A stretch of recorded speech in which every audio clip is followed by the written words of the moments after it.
Welcome students to my another lecture session on industrial disputes. This is lecture number 2 on the topic machinery for handling industrial disputes. In lecture number 1, we already discussed about few machineries for the purpose of handling industrial disputes. We already talked about few preventive machineries that are available to us to prevent industrial disputes. So today we will be discussing about some settlement machineries. That means if industrial disputes comes into surface, in case of strike, lockout, warehouse, if it happens, then what are the settlement machineries available in India that needs to be exercised? That we will talk about it.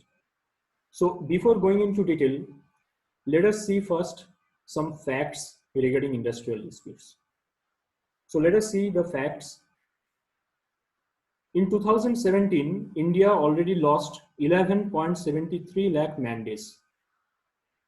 In terms of money, it is a huge loss amounting to 550 crore. So because of strike, lockout, warehouse, because of industrial unrest, because of industrial dispute, in 2017 only, India already lost 550 crore. And if I see the statistics, if I compare to the year 2016, it increased. We need to be worried about it. It increased. So the number of man days lost increased by 44% in 2017, and which was resulting in 57% more production lost. So if we see 2016 figure and if we see 2017 figure, so because of this increase, 57% more production loss was there. A lot of strikes were recorded, a lot of strikes, lockout, warehouse were reported during this period, 2016 to 17. Few major strikes were strike in Maruti Suzuki plant in Manesar, which even turned into violent. It took violent form. Strikes was held in Tata Motors factory in Gujarat. Textile workers also went for strike in Tamil Nadu during that year. And multiple workers' agitations were recorded in Kerala.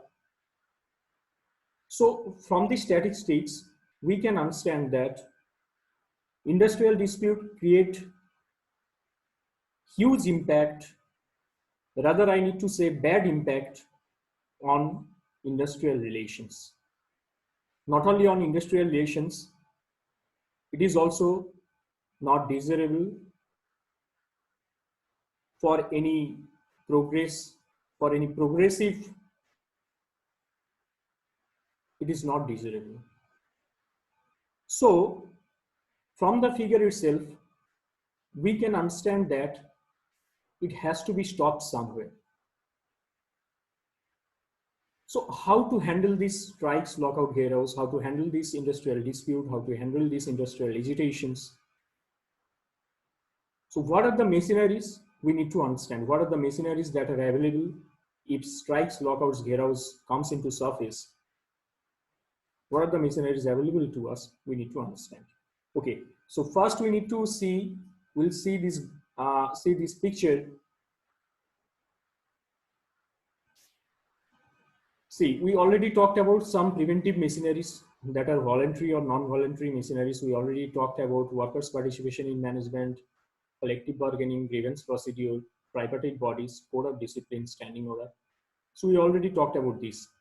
This would be helpful before any kind of industrial dispute. But if industrial dispute happens, if it comes into surface, then what to do? Then we have settlement machinery that are statutory in nature. So under settlement machinery, we have conciliation settlement process. We have machinery of court of inquiry. We have machinery of voluntary arbitration, and we can exercise also adjudication.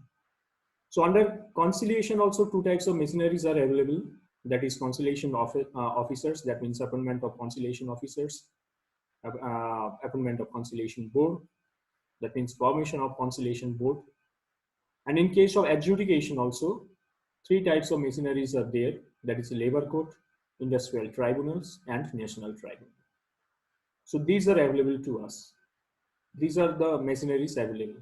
So one by one we'll discuss today. First, let us see the conciliation machinery. Let us talk about conciliation. So we are talking about settlement of industrial dispute. So what happens in case of conciliation? A third party provides assistance. To whom? To the parties, those who are involved in industrial conflict. So they basically help them to reach an agreement, this conciliation procedure. And the conciliator brings the employer and employees together for the purpose of discussion regarding various differences. And this procedure assists them to find out solutions. So if I tell about the conciliation, two types of conciliation is available. Two types of conciliations are available. One is voluntary and another one is compulsory. So voluntary conciliation and compulsory conciliation. In case of voluntary conciliation, what happens? Here, employers and employees resolve their differences amicably among themselves. So they, with kind of understanding, they try to resolve the issue voluntarily among themselves. They try to resolve the issue. But in case of compulsory conciliation, what happens? So it happens when the parties have to participate irrespective of their choice, irrespective of their desire to do or not. So when it is by force, when it is because of external force, you have to do it, you have to be involved in conciliation, that is called compulsory conciliation. Okay, so this conciliation, under this conciliation, two types of mechanisms are available. So we'll discuss. We'll go back again to that slide. Okay, so conciliation, in case of conciliation, first one is conciliation officers. So let us talk about conciliation officers. So according to Industrial Disputes Act 1947, this law provides the appointment of conciliation officer by the appropriate government for the purpose of conciliating between the parties of industrial disputes. So the conciliation officer enjoys the power of civil court. That means he has the power of civil court. Okay, where he is authorized to call, where he is authorized to witness the parties. And the appointment of conciliation officer is appointed by the appropriate government by the notification in official gazette. So before the appointment, notification would come in the official gazette. After this, appointment would be done for the purpose of conciliation. So at state level, if I talk about at state level, so Commissioner of Labor, Additional Commissioner, or Deputy Commissioner of Labor may be appointed as conciliation officer, where in the undertakings where more than 20 workmen are working. So if in an undertaking, if in an organization or if in an undertaking, more than 20 workmen are working, in that case, what happens in that case? Commissioner of Labor, Additional Commissioner or Deputy Commissioner of Labor, they would be appointed as conciliation officer. But where in the undertakings where less than 20 workmen are working, in that case, labor officers, he can act as conciliation officer. So this conciliation officer, I think this is clear to you all. So let us go back to that slide. What is another machinery available under this procedure, conciliation procedure? Another thing is that conciliation board. So if the conciliation officer fails to resolve the differences after the appointment, if the conciliation officer fails to resolve the difference, in that case, government has the discretion to appoint a board of conciliation. Here a board would be constituted, and the board of the conciliation, it's a tripartite board, and it's an ad hoc body. It's not permanent in nature, so it's a ad hoc body, and it consists of an independent person and 2 or 4 members representing the parties in equal number. That means from the party of the employer, from the side of the employer, and from the side of the employees. Okay, so one independent chairman would be there, and 2 or 4 members would represent in this board. And the chairman, as I told you earlier, that he would be the independent person. That means no connection would be there with the chairman and the dispute. Okay, so this is about the board of conciliation. Let us talk about the next machinery available for the settlement of industrial dispute. So next is that court of inquiry. So in case of court of inquiry, what happens? Court of inquiry. So if it fails, if the conciliation proceedings fails, after the failure, the government can appoint court of inquiry to inquire into the matter, what has happened, and the court is expected to submit its report within 6 months from the commencement of the inquiry. Like when the inquiry will be commenced, from this, the time bound is within 6 months, the court of inquiry has to submit the report. And the same way, the court of inquiry may consist of one independent person, or if appropriate government think that it needs to be increased, then government can do it, appropriate government can do it. So the basic difference is from board of conciliation and court of inquiry. The basic difference is that in case of board of conciliation, the objective is to promote the settlement of industrial dispute. And in case of court of inquiry, the objective is to inquire into the matter and reveal the causes of industrial dispute. What are the actual causes? What is the root cause of the industrial dispute? What is the root cause of strikes, lockout, warehouse? So, court of inquiry, they are entitled to do the inquiry part, and they are responsible to reveal the causes. Okay, so this is about court of inquiry. So this is number 2 machinery available. So let us go back to this slide once again. Next point is that voluntary arbitration. So next point we have, next kind of machinery available with us is voluntary arbitration. So let us talk about this voluntary arbitration. So what happens? Voluntary arbitration, it actually refers getting the dispute settled through the independent person. The independent person will be chosen by the parties involved in disputes, and it would be chosen mutually and voluntarily. Okay, it would be chosen voluntarily and mutually. Okay, so this is about voluntary arbitration, and this machinery became much popular because of its nature of operation, because of the method of settling the dispute between the worker and management, because here mutual and voluntary, these two things are associated. And it was advocated by Mahatma Gandhi, and he applied this machinery successfully in the textile industry in Ahmedabad.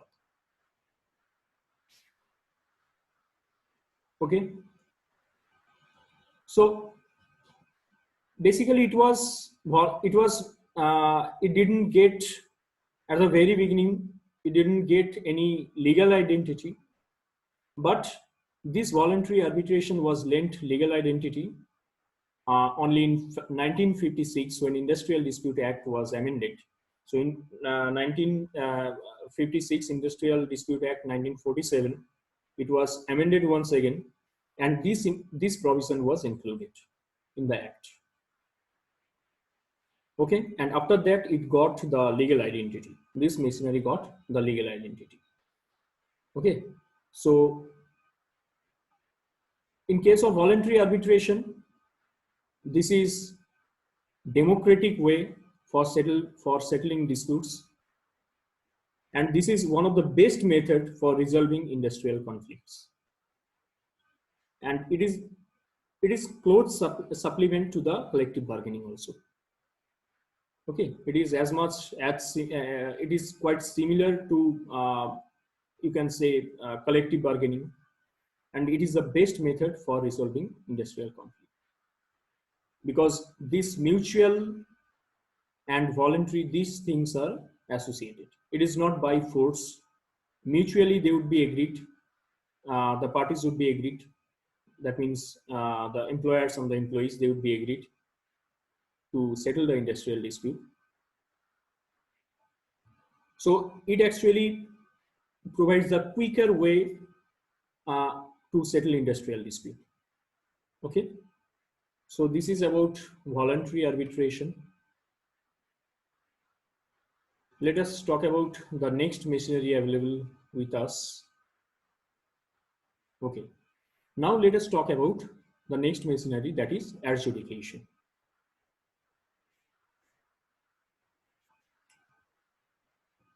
So adjudication, this is the ultimate legal remedy. If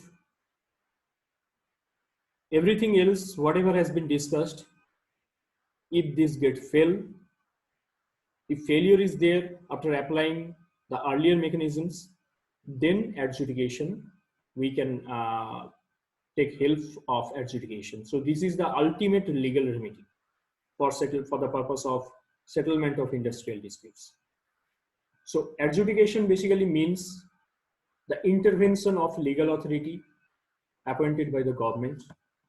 So government has a huge role to play here for the settlement of industrial disputes. So as per the Act, Industrial Dispute Act 1947, three-tier systems are there for adjudication. One is labor court,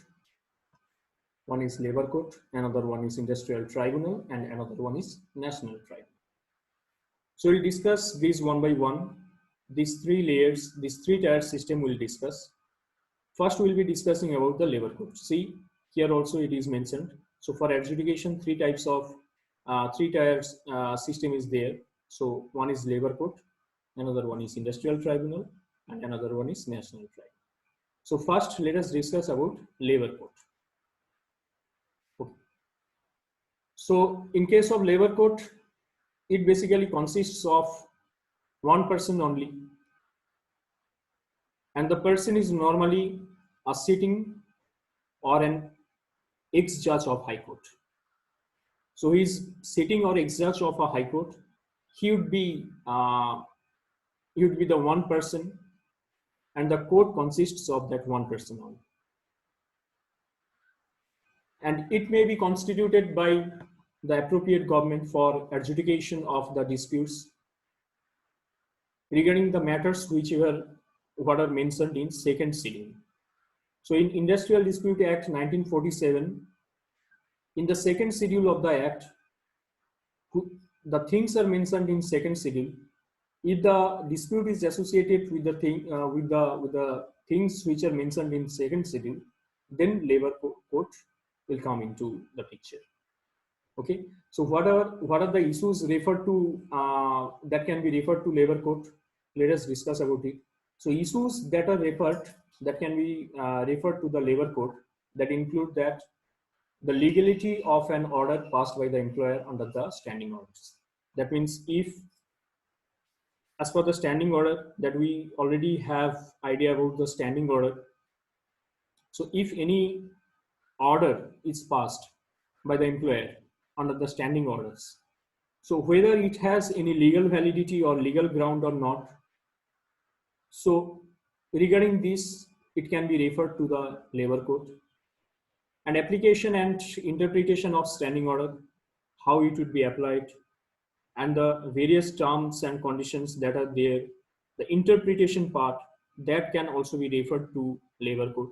If any kind of dispute is there regarding to these issues, regarding the interpretation and application of standing order, then it can be referred to labor code. And in case of if employer withdraws any kind of customary concession or privilege, whatever was there, any kind of privilege what was there earlier, if it is withdrawn, any concession which was earlier there, if it is withdrawn, so regarding that case also, this case can be referred to labor code. Okay. And next is that illegality of strikes or lockout. So legality or illegality of strikes and lockouts, whether the strike and lockout, whatever is taking place, whether this is legal or not legal. So related to this issue, this issue can be referred to labor code. And whichever all other matters can be referred to labor code, except the matters which are mentioned in the third schedule. That means in third schedule of the Act 1947, Industrial Dispute Act 1947, whatever is mentioned in third schedule, that would not be referred to labor code. But except these matters that are specified in third schedule, all other matters can be referred to the labor code. So as I told you earlier, that labor code consists of one person only, appointed by the appropriate government, and the duty of the labor court is to adjudicate upon the industrial dispute related to any other specified matter. So adjudication, for the purpose of adjudication, so labor court comes at front. Okay, so this is about labor code. So these are the matters. If the dispute is related to this matter, whatever the matters are mentioned in second schedule of this act, then the issues can be referred to the labor code. Next, let us go back to this slide once again. So we already discussed about the labor code under the process of adjudication, which is ultimate legal remedy for the purpose of settlement of industrial dispute. So let us talk about then industrial tribunal.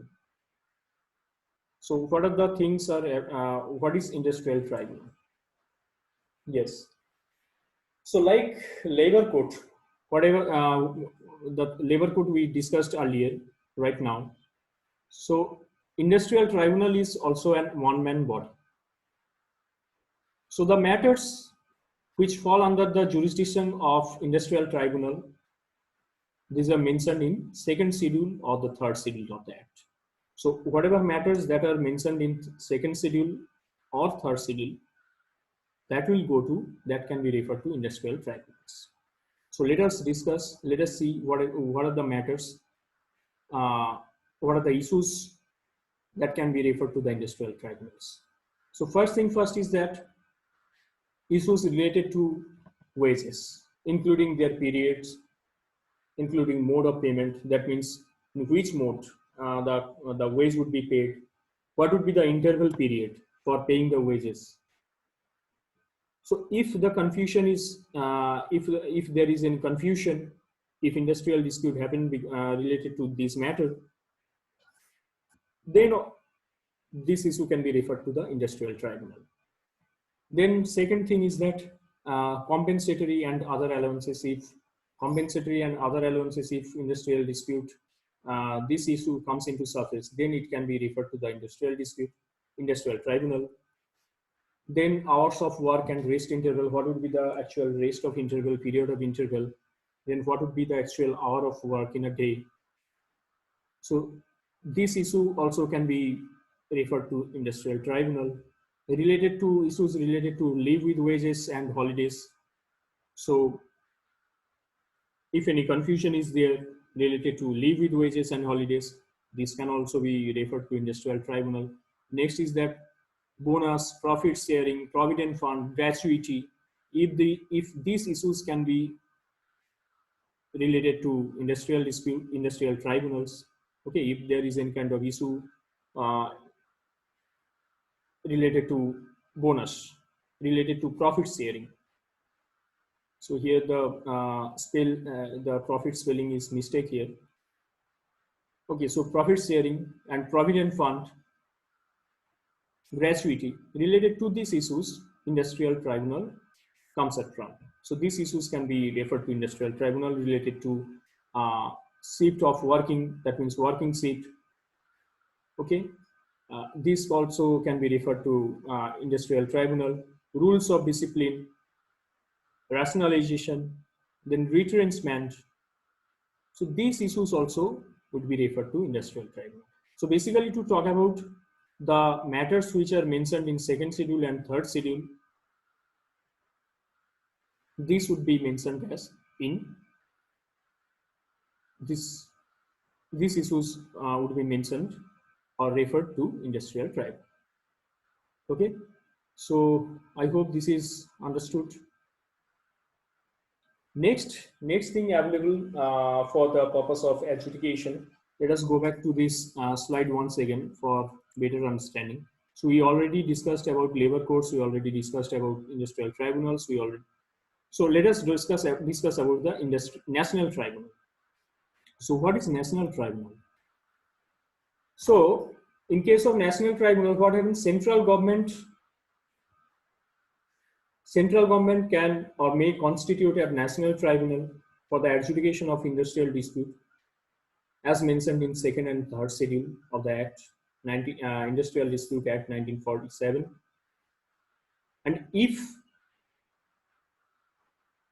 the issue is related to the question of national importance, that means if the issue creates a huge impact at the national level, if it is having importance at the national level, then it would be referred to the national tribunal.